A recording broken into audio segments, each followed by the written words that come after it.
Voz Deportiva, verdad, pasión y fútbol. Tú escuchas Voz Deportiva.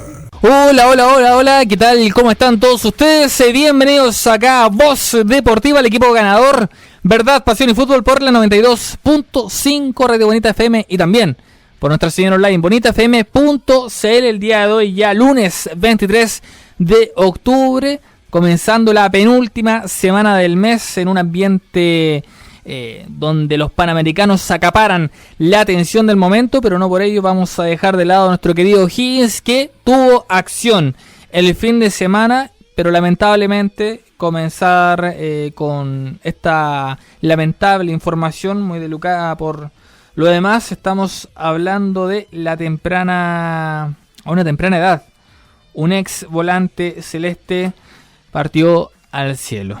Vamos a hablar de aquello y más aquí junto a Gabriel Aros Mansor. Don Gabriel, ¿qué tal? ¿Cómo le va? Muy buenas tardes. ¿Cómo dice que le va? ¿Cómo está?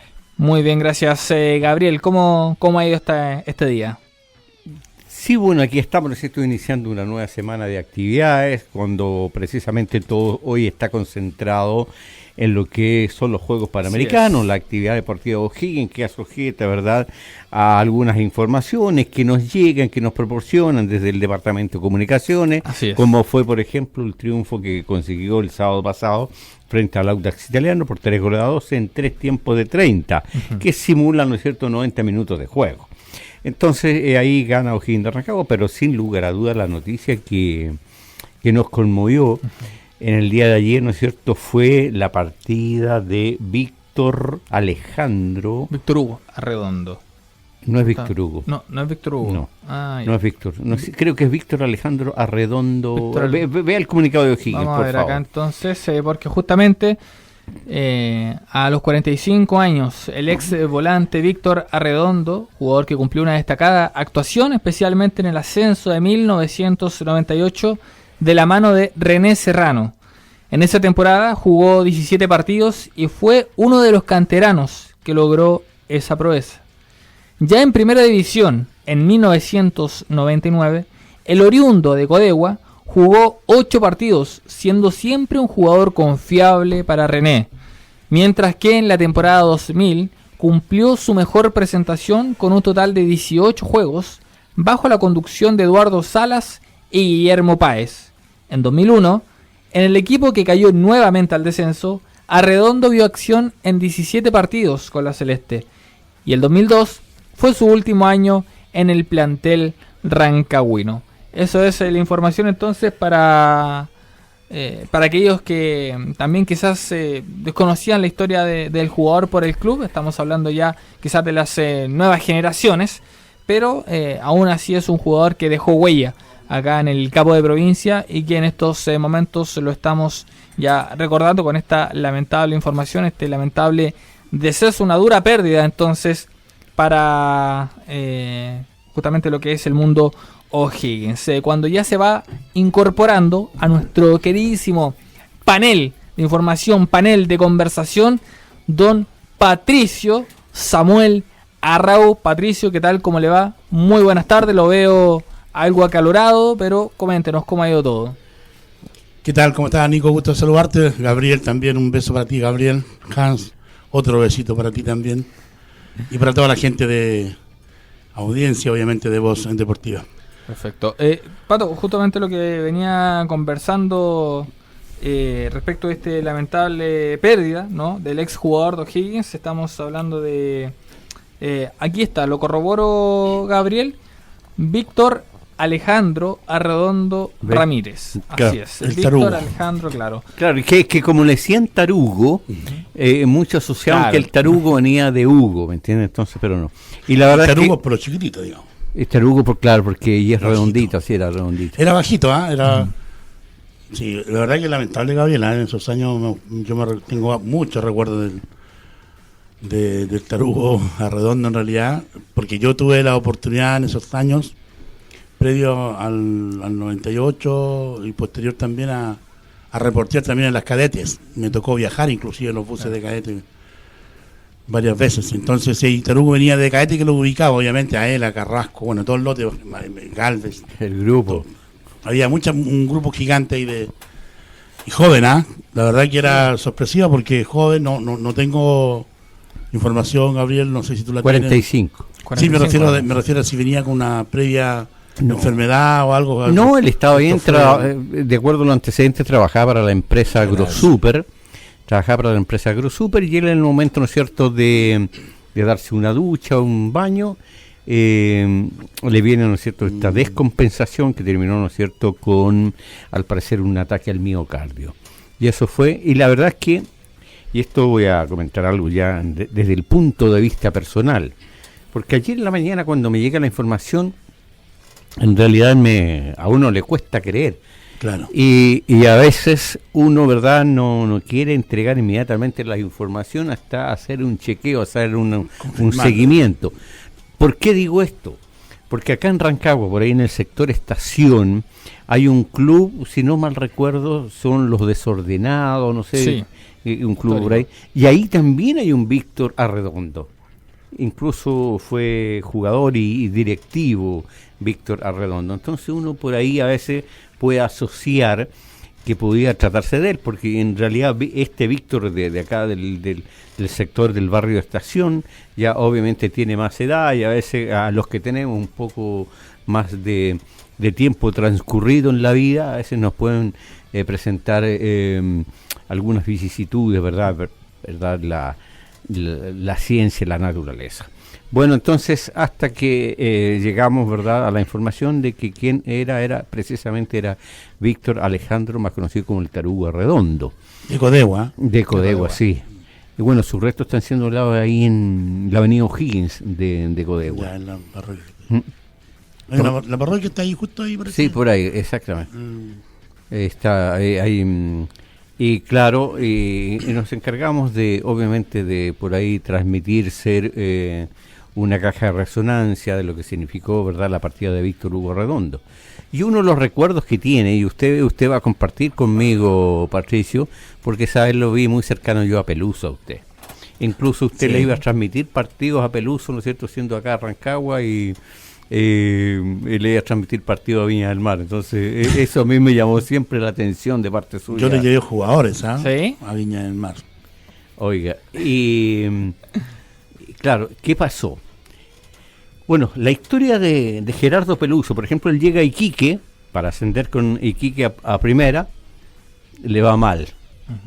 Se quedó en primera vez. Claro, se quedó en primera vez. Al año siguiente se viene a O'Higgins para ascender con O'Higgins a la primera edición. Le va mal y después, ¿no es cierto?, se va a Everton. Lo curioso es que después Iquique, después que se va a Peluso, asciende. Después que O'Higgins se va a Peluso, asciende. Y después que Peluso se va de Everton, también asciende. Quizás dejó la semilla. Pero no ascendía con Peluso. Pero ¿a qué voy yo? Era un técnico que conformaba. Claro, ¿a qué voy yo, no es cierto? Porque previamente, cuando los equipos se preparaban para iniciar el campeonato, hacían partidos amistosos, y cuando eran partidos amistosos entre equipos de la primera división o pertenecientes a la ANFP, se jugaban esos partidos con árbitros oficiales, árbitros de la ANFP. ¿Qué pasaba? En esos partidos se informaba a los árbitros, o sea, se informaba a la ANFP si habían expulsados. Y esos jugadores que eran expulsados cumplían, ¿no es cierto?, en la competencia, algo que era muy extraño en aquel entonces. Bueno, en uno de los partidos que creo que jugando contra Santiago Morning expulsan a Víctor Alejandro el Tarugo Arredondo, lo expulsan. ¿Qué significa entonces? Que en ese partido, obviamente después no podía partir jugando el campeonato, que era con Everton de Viña del Mar en Viña. A los 7 minutos, O'Higgins, teniendo una pálida presentación, ¿no es cierto?, en lo que fue el torneo de apertura, parte, ¿no es cierto?, jugando en Viña, en aquel equipo de René Serrano, y a los 7 minutos hace el gol O'Higgins, gol de otro que también quería mucho, el Pato Rabo. ¿De quién se trata? Torrico. Mauricio. Yo estoy haciendo un poco de historia. Sí, obviamente. Mauricio. Patricio Solacienta. Claro, oiga, y que hubo un amigo nuestro, ¿no es cierto?, como es el Ángel González, sí, que fue a ese partido. Él llegó en el minuto 10, o sea, cuando ya el marcador estaba inaugurado y cuando en el estadio no habían tableros marcadores. porque ahora hay tablero marcador y usted llega y sabe. Ahí era un poco más arcaico. Claro. Bueno, mi amigo Ángel González, este partido fue día sábado, bueno, se quedó el fin de semana en Viña del Mar y regresó el día domingo y dio la vuelta larga, se vino por allá por la ruta de la fruta, toda esa cuestión, y llegó en un minuto a comer al Juan y Medio. Y en el Juan y Medio, viendo el porque ¿qué pasaba? Antiguamente nosotros nos quedábamos hasta el último de los noticieros para ver el segmento de los goles. ¿Me entiendes? Entonces la mayoría en ese entonces veíamos Canal 13. Tenía los derechos. No, y cuando se podía ver Canal 13 también. Entonces, y viene cuando dice Julito Martínez, y después nos vamos a ir al partido que se jugó en Viña del Mar con el triunfo de O'Higgins. ¿Ah? Y dijo el Ángel González, ¿cómo?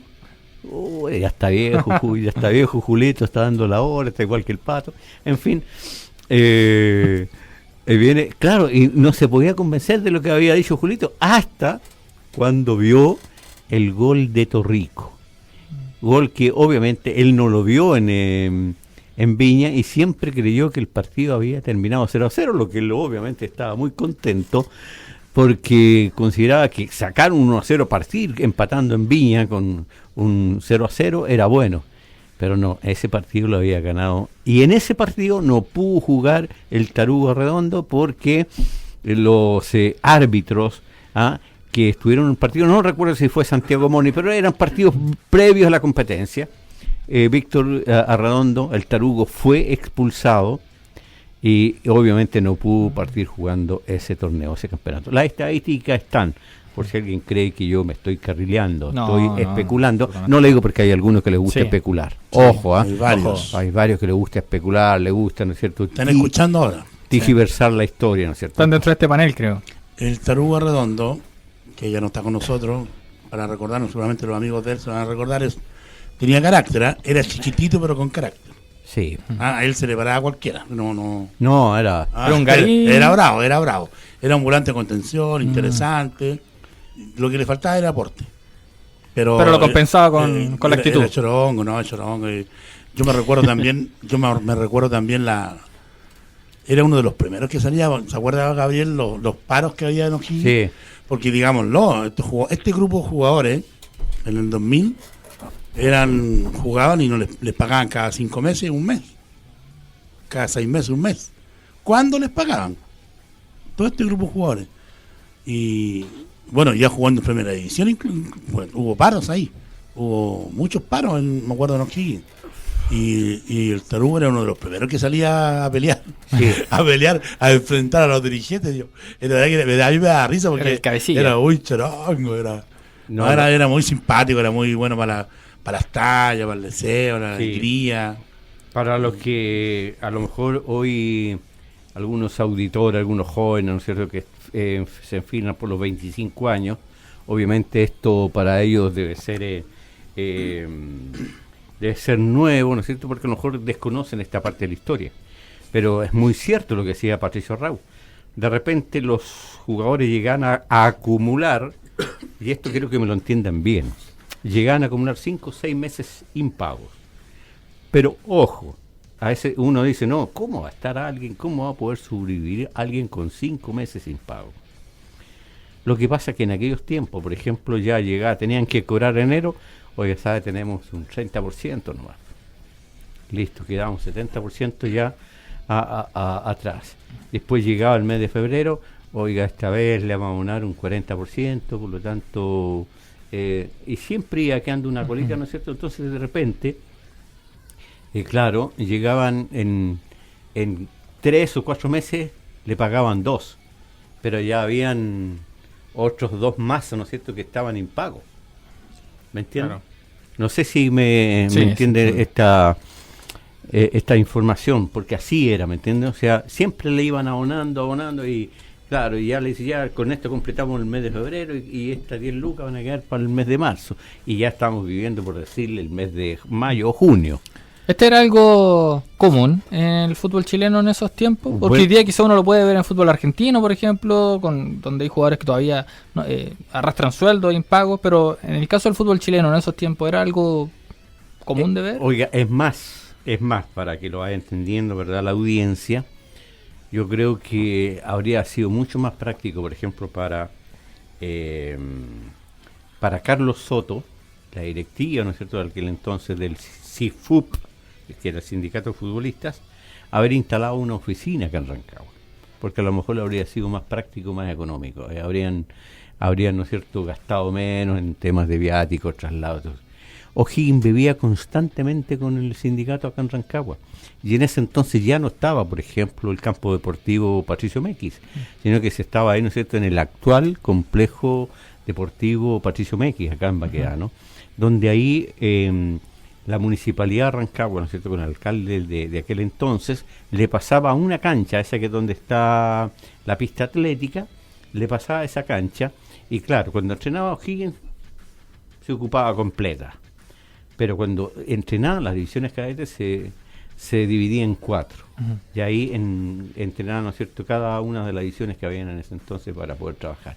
Entonces era una incomodidad, ¿no es cierto?, tremenda. Y así era entonces el Club Deportivo O'Higgins, como le digo, y se vivía constantemente con acciones, demandas y todo aquello, ¿me entiende? Entonces era muy complejo el Club Deportivo O'Higgins, hasta que llega, ¿no es cierto?, la sociedad anónima. ¿Cómo irrumpen acá? Claro. Sociedad anónima.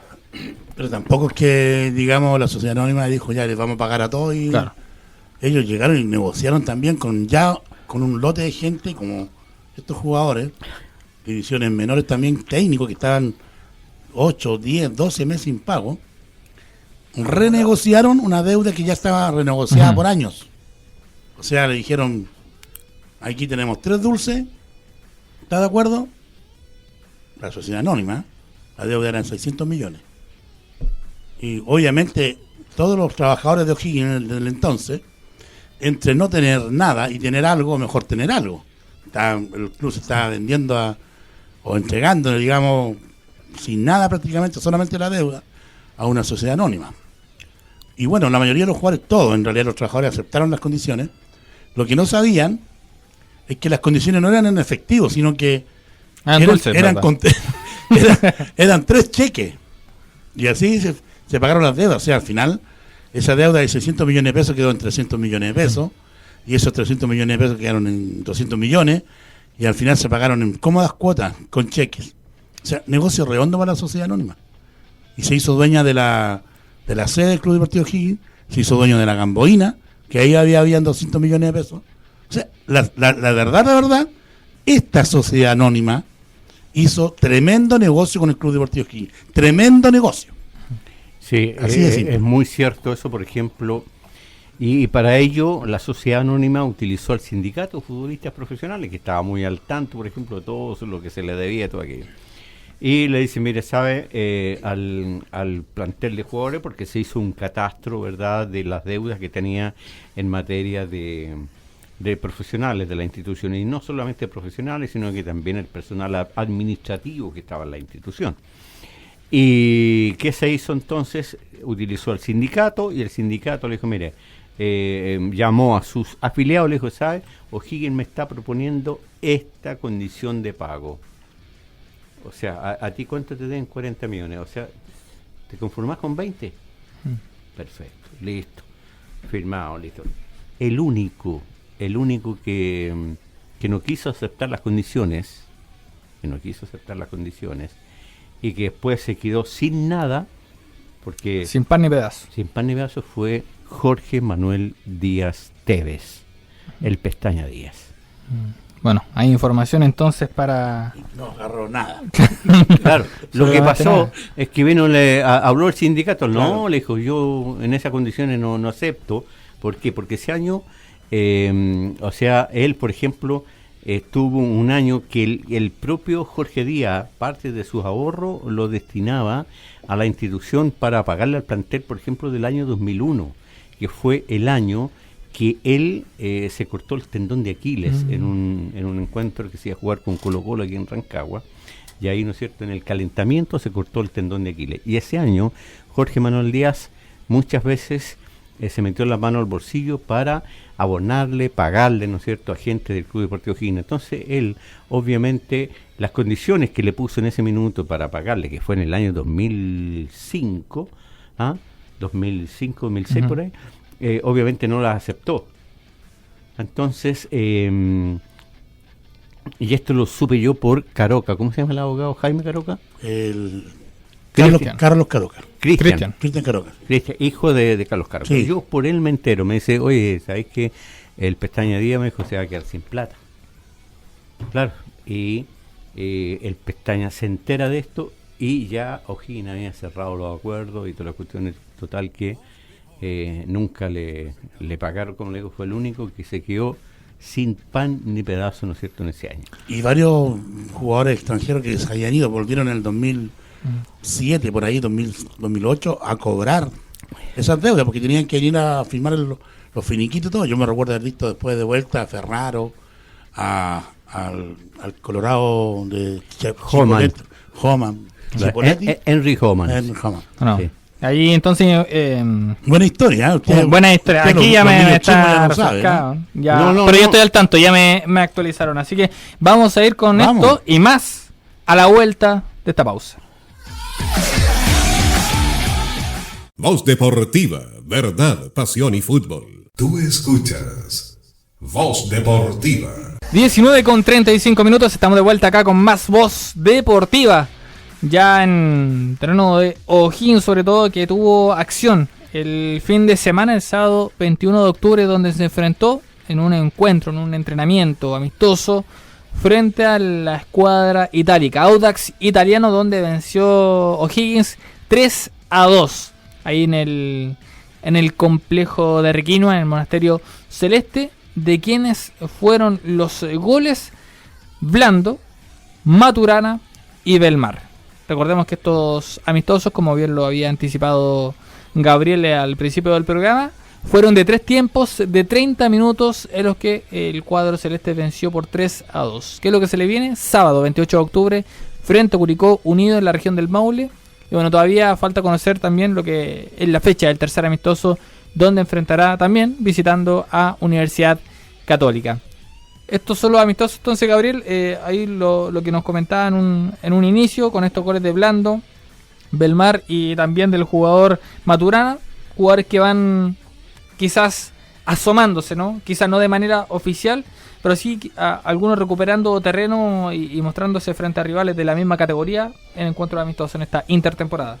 Exactamente, son 3 los partidos proyectados, programados, lo que obviamente es bueno, pero también, por ejemplo, tienen, al ser partido, ¿no es cierto?, o un deporte donde están expuestos, ¿verdad?, a los encontrones, claro. A veces también quedan algunos heridos, como pasó, tengo entendido, con el jugador Moreira, parece que fue el jugador que terminó un tanto complicado en la práctica del día sábado, y eso suele pasar, ¿me entiendes? Porque así como también sirve para que jugadores, ¿no es cierto?, que vienen poniéndose a punto física y futbolísticamente, les sirva, ¿verdad?, para ese objetivo.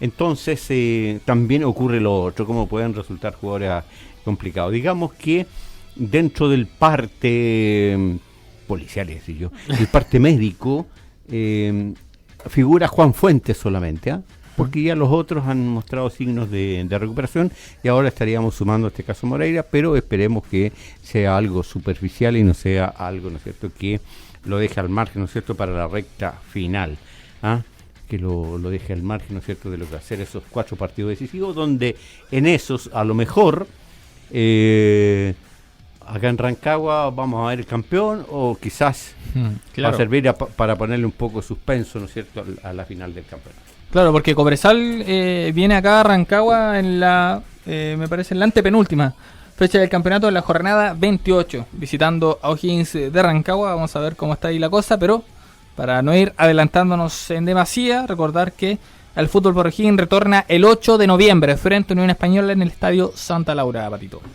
Sí, bueno, estos encuentros justamente son buenísimos para ir soltando piernas. Va paralelamente enfocado con el trabajo físico, digamos, que seguramente es un poco más fuerte que lo habitual justamente por esta o parate, ¿cómo es la palabra? Parate. Algunos le dicen parate, ¿no? Parate. Acá uno le evita el té, así que una para. O un receso. Un receso, claro. Y esto va, bueno, lo físico obviamente con lo futbolístico es atractivo para los jugadores, así que se le hace grato el trabajo, porque trabajan fuerte en la semana en lo físico y terminan haciendo fútbol, digamos, competitivo, porque más allá que no es por los puntos, es amistoso, igual son rivales competitivos. Que te exigen, y eso es interesante, claro. Sobre todo un trabajo estratégico de 30 minutos, 3 tiempos de 30 minutos también es atractivo porque va modificando hombres y se va viendo un trabajo ya colectivo, grupal, digamos, con mucho más enfocado, digamos, en lo que puede ver el técnico en lo individual de cada uno, cómo está preparado, cómo llegaron de vuelta. A todo esto, interesante saber de que ustedes lo comentaron, me parece, en algún momento, que los jugadores fueron pesados al irse y volvieron muy bien evaluados. Y hay que felicitar a los jugadores. Físicamente, porque el peso, ninguno llegó sobrepasado. Claro. Ni siquiera se cuidaron. Se cuidaron muy bien, no comieron tanta carne. O si la comieron, la botaron rápido, porque llegaron muy bien, inclusive algunos con algunos gramitos menos. Pero bueno, estas jornadas de entrenamiento y de partidos amistosos son determinantes, creo yo, para poder conocer quizás alguna variación, alguna modificación en el esquema raro, que se vaya a presentar. Es raro, sí, es rarísimo. No tengo memoria de haber visto un trabajo de este nivel a esta altura del partido. Es como que estuviéramos comenzando un campeonato y solamente quedan 4 partidos. Claro. O sea, el equipo va a quedar en deuda futbolísticamente, porque cuando el equipo agarra el ritmo de juego que tiene que tener, ya no va a haber campeonato. Y entonces los jugadores van a ir muy aptos para comenzar un nuevo campeonato. No sé si me logro explicar. Sí. Van a ir muy bien preparados para comenzar un nuevo campeonato. No para finalizarlo. No, y se van a ir de vacaciones 1 mes y medio más. Pero eso debe ser como la realidad de los otros clubes, igualmente, ¿no? Lo que pasa es que algunos siguieron trabajando. Claro. No bajaron la carga. En el caso de O'Higgins y algunos otros clubes también bajaron la carga. O'Higgins desapareció absolutamente, digamos, con una semana de vacaciones a esta altura del partido. Es complicadísimo poder retomar, digamos, después por el ritmo. Claro, porque tú bajaste una carga que venías con... Independientemente que en lo futbolístico venías mal, en lo físico estaba como ya a nivel, digamos, en la competitividad. Pero resulta que esa carga la bajaste a 0 así de una. Y ahora tienes que retomar desde 0 hacia arriba. Más encima con una sobrecarga atlética, digamos, o física, ¿ya? Que no va a ser fácil, por eso la importancia de estos 3 partidos. Esa es la importancia, porque son 3 partidos que ellos lo tienen que hacer a un ritmo competitivo, con buenos rivales, para poder llegar siquiera con Unión Española, no sé, a un 50% de lo que tiene que rendir. El 100% lo van a tener en el último partido frente a Palestino, yo creo. ¿Comparte esa perspectiva de Pato, Gabriel? La verdad es que a mí me hubiese gustado que sea algo distinto. Me hubiese gustado que, por ejemplo, la competencia fuera semana a semana, y si hay algún partido que ajustar por A, B o C, fuera a mediados de semana. Pero acá, en nuestra competencia, en nuestro fútbol, se da, por ejemplo, que tenemos interrupciones mínimo 3 en el año. Y se viene otra. ¿Me entiendes? Entonces ya eso cansa, aburre, produce un tedio, produce, ¿no es cierto?, una modorra. Entonces eso es lo que me gustaría, que llegara un minuto y tuviéramos como eran antiguamente las competencias. A lo mejor partían en febrero, marzo, pero, ¿no es cierto?, llegamos hasta fin de año. Es más, quiero que lo sepan la gente que nos está escuchando. Que se Antes sepa. Las competencias culminaban en el verano siguiente. Por ejemplo... ¿Con este formato de torneo?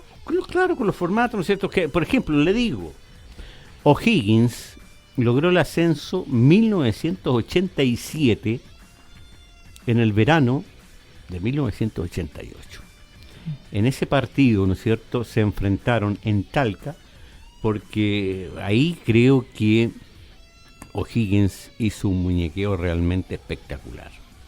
En ese entonces, que eran torneos para mí mucho más interesantes, por ejemplo, que esta liguilla que hacen en la primera B, o en el fútbol de ascenso, o en la segunda, en este caso la primera B. Por ejemplo, esta liguilla fome que hacen, ¿no es cierto?, donde hay un cuadro que terminó, ¿no es cierto?, peleando el campeonato hasta último instante, por ejemplo, en este caso Iquique, donde después va a tener que esperar que se eliminen los demás cuadros, ¿no es cierto?, tienen que esperar, ¿cuánto?, 2 o 3 semanas, para después jugar un partido de definición. Hasta diciembre. Es fome. Antiguamente, ¿qué pasaba? Por ejemplo, lo voy a citar yo, el campeonato 87, se dividía el ascenso en zona norte y zona sur. Los vicecampeones, que fue en aquel entonces por la zona norte, Regional Atacama, hoy Copiapó, y por la zona sur, hoy el campeonato, hoy, ¿no es cierto?, en ese entonces en la zona sur salió segundo O'Higgins, campeón fue en ese año Valdivia. ¿Me entiendes? Entonces, y por el norte creo que fue Arica el campeón, no me recuerdo, pero no importa. Total, que a esa liguilla llegaron, ¿no es cierto?, los segundos de cada campeonato, como le digo yo, Regional Atacama y O'Higgins. De cada zona. Claro, de cada zona, con el que resultó anteúltimo de la competencia nacional, Lota Schwager. Claro, había que definir un escenario donde se juega, ¿no es cierto?, este torneo, dónde tenemos que jugarlo. Había que como decían antiguamente nosotros en los colegios, cuando alguien quería pelear con el otro, andemos la mitadita. ¿Ah? Entonces había que se andaba la mitadita hasta que llegaba el punto y después se iban a los cornetes. Bueno, O'Higgins se fue a los cornetes. Exacto. Bueno, en ese partido entonces se jugó una fecha. O'Higgins, ¿y cuál fue el escenario? O sea, que nunca fue la mitad, por ejemplo, viajar de Lota a Talca, que viajar, por ejemplo, Regional Atacama a Talca. Era mucho más distante, por ejemplo, para los atacameños que, por ejemplo, para los de Lota, que era el equipo de primera. Ya, y se elige entonces, al final, por un muñequeo, que en ese aspecto anduvo muy bien O'Higgins, se decide jugar en Talca. Total, estamos, ¿cuánto? 160 kilómetros de acá. Contra 300 de Lota y contra 1000 de Regional Atacama. De Copiapó. Se juega entonces en Talca. Y O'Higgins juega sábado. Parte jugando, ¿no es cierto?, con Regional Atacama. Y le gana por 2-0. Ya, el día miércoles se juega el partido entre Lota Schwager con Regional Atacama. Le gana Lota Schwager 1-0. Y viene después el partido decisivo, el día sábado. O sea, Atacama jugó sábado-miércoles y Lota Schwager jugó miércoles y sábado, seguidito. O'Higgins no, jugó sábado. Y en ese partido a O'Higgins le bastaba con el empate. Lota Schwager tenía un equipazo. Me recuerdo, por decirle un jugador, Víctor Hugo Amati, que era un jugador argentino, ¿no es cierto?, que después estuvo en Wanderers, estuvo en otro equipo y en los clubes que estuvo fue figura. Víctor Hugo Amati en ese equipo. Bueno, cuento corto, el partido lo comienza ganando O'Higgins, un gol de Atilio Marchioni, que era un central que tenía préstamo de Católica, y que junto a Eduardo Soto, Carlos Soto, el mismo que después fue presidente del sindicato y que venía, ¿se acuerda que le comentamos que venía? Claro. Carlos Soto? Bueno, también defendió los colores de O'Higgins de Rancagua ese año 1987, verano 88. Bueno, termina el partido, creo que fue Abraham González el que puso el empate para Lota Schwager, no me recuerdo bien, y terminó ese partido, ¿no es cierto?, igualado 1-1, y con ello O'Higgins logró el ascenso en una jornada que me hizo un poco recordar, aunque no en las mismas proporciones, lo que vivió, por ejemplo, el otro día Cobreloa, con la diferencia que aquella vez O'Higgins de Rancagua llenó el estadio Fiscal de Talca. Un bolsoncito, un sector, ¿no es cierto?, que estaba en el sector poniente del estadio, ese fue asignado en aquella oportunidad a Lota Schwager, pero el resto era público rancagüeno y fueron memorables esas 2 jornadas de día sábado. Mención especial y nobleza obliga para los letreros pintas que estaban en Astorga 62, que en ese entonces dispusieron gratuitamente, sin ningún tipo de exigencias, pintar el vehículo que quisieran, alusivo, ¿verdad? Que lo pintaban ahí con estas pinturas que después se diluyen, para los que quisieran ir a Talca. ¿Me entiendes? Fue muy importante porque todos los vehículos que iban a Talca iban, ¿no es cierto?, con sus lunetas, iban con sus lunetas prendidas. Hubo uno que no quiso, dijo, no, que voy a ensuciar el auto, que le voy a poner al auto. Cuento corto, y lo voy a dar con nombre y apellido. Luis Acevedo Holguín, el papá de Milena Acevedo, el papá, ¿no es cierto?, esta niña que falleció hace poco, Claudia Acevedo. Bueno, Lucho Acevedo, ese entonces no quiso pintar su auto. ¿Qué pasó? A mitad de camino quedó en pana. Y nadie lo socorrió, porque como no llevaba su luneta pintada, nadie pensaba, ¿no es cierto?, que era un rancagüeno que estaba ahí con... Por lo tanto, a la semana siguiente, cuando fue... obviamente lo que primero hizo antes de, ¿no es cierto?, de decidir partir a Talca fue ir a Letreros Pintas de Astorga 62 de mi amigo Roberto Núñez a pintar, ¿no es cierto?, la luneta. Sacó lecciones. Bueno, mire, con esa historia entonces nos vamos a nuestro nuevo alto y ya estamos de vuelta acá con más Voz Deportiva. Voz Deportiva, verdad, pasión y fútbol. Tú escuchas Voz Deportiva. América de pie, el mundo vino a ver. Los días para que nos juntamos, el alma dejamos, son los panamericanos y para panamericanos. 19:56 minutos, comenzamos acá ya en Voz Deportiva en modo panamericanos. Y bueno, para panamericanos también hay que decirlo, justamente porque son varios los atletas que estarán representando a la región y uno de ellos verá acción próximamente. Estamos hablando del jugador de O'Higgins, Antonio Díaz, que por la selección chilena sub-23 jugará frente a México en Viña del Mar. Y vamos a saludar en estos momentos a quien se viene incorporando también a nuestro queridísimo panel, al titán del área sur, el señor Diego Olea. Diego, ¿cómo le va? Todo bien, Nicolás, gracias Patricio, gracias Gabarman también. Acá desde Sausalito, equipos en la cancha. No, están las formaciones ya de los equipos, pero quería sumarme a esta grata conversación que están teniendo ustedes, muchachos, obviamente junto a toda nuestra audiencia que siempre nos hacen ser el programa más escuchado de la región. Y quiero sumarme también a todos los elogios que ustedes han tenido respecto a los Panamericanos. Sí. Y también seguir haciendo el llamado que hicimos el otro día junto a Patricio, también junto a ti, Nicolás, de motivarse, o sea, de no quedarse solamente en la crítica y apoyar a todo a los deportistas que nos están representando como país, a sentirse orgullosos también de todo lo que se está haciendo en términos de organización, en términos de apoyo a la gente. La verdad que ha estado también acorde a las circunstancias. Ayer, por ejemplo, veíamos un Arena O'Higgins, en este caso en el Movistar Arena. Imagínate, 12.000 personas viendo voleibol femenino, una cosa que llena de orgullo y que también hay que cuidarlo y hay que seguir tirando para adelante.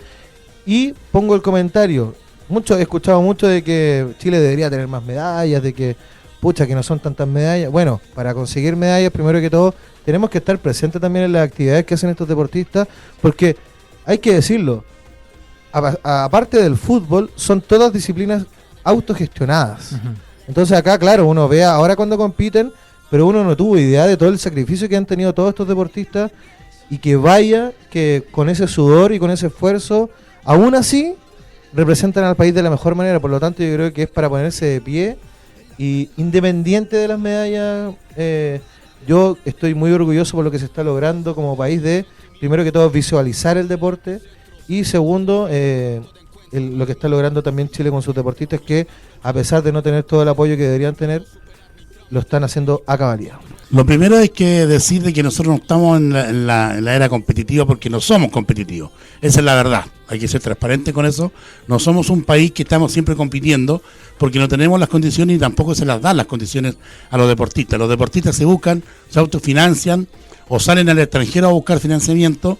De alguna otra forma se las arregla para que ellos puedan competir y participar en alguna cosa, y por ahí aparece una medalla, por ahí aparece alguien saliendo campeón del mundo de algo, pero muy, muy a lo lejos, porque no tenemos esa competitividad.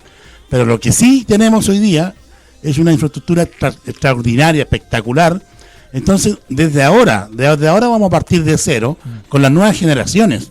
Esa es la idea, esa es la lógica de esto. Por eso que hay que amar esto de hoy día, porque esto es el comienzo de algo.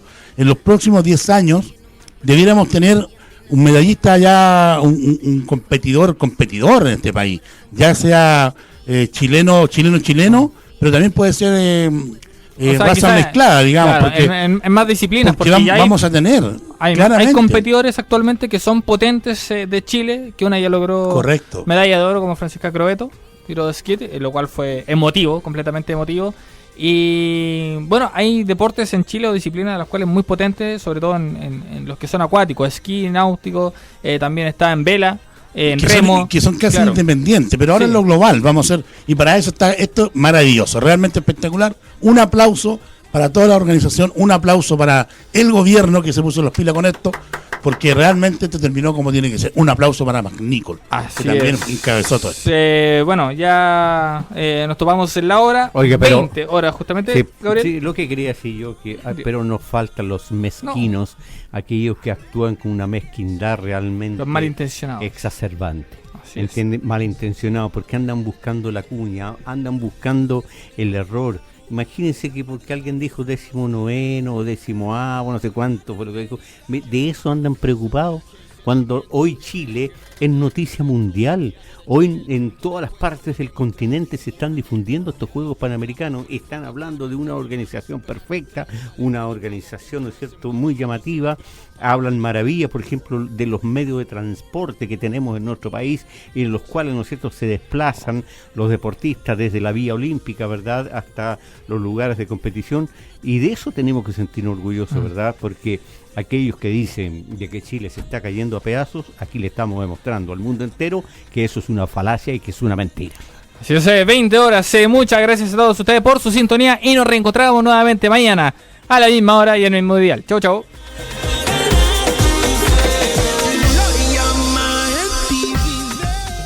Voz Deportiva, verdad, pasión y fútbol. Tú escuchas Voz Deportiva.